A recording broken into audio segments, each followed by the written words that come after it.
কাছে তার পরিবারের সবকিছু, সে তাদের জন্য সবকিছু করতে পারে। আমার পত্নী ললিতা ঘরের সকল বড় ও ছোট কাজকর্ম নিপুণভাবে পরিচালনা করছেন। সকালে বাক্সটি কার, উনি দক্ষ পরিচালক, যে কারণে এটি এত ভালো ব্যবসা করছে। মায়ের পরিকল্পনা নিখুঁত, সে একবার সিদ্ধান্ত নিলে তা করে। সবচেয়ে বেশি পরিশ্রম করে, তাই সে সফল ব্যবসায়ী নারী।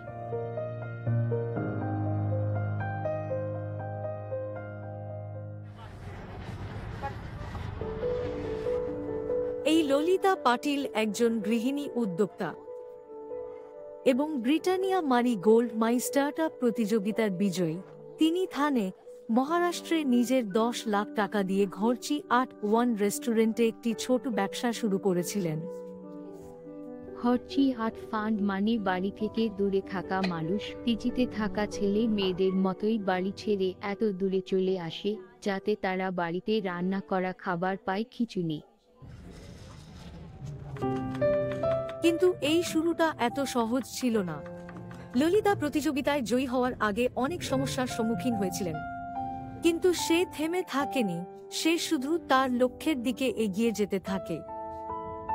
তারা বলেন প্রতিটা স্বপ্ন আসে কষ্টের মধ্য দিয়ে যাওয়ার পর। এখানেও অনেক সমস্যা হয়েছে। আমার স্বামীর ব্যবসা বন্ধ ছিল। তিনি অটো চালানোর পর মনে হলো আমাদের ব্যবসা করা দরকার।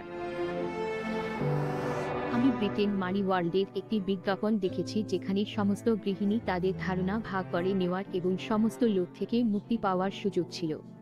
তাই আমিও মিস কল দিয়েছিলাম যেটি বিজ্ঞাপনে দেওয়া হবে এবং আমার ধারণাটি বৃদ্ধিয়া মানিসোনার সাথে শেয়ার করলাম।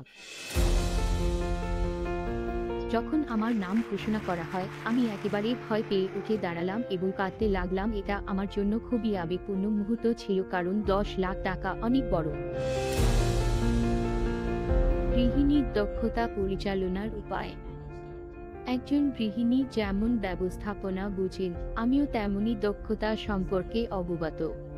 সেই মতো প্রেজেন্টেশন তৈরি করে তাকে দেখালাম।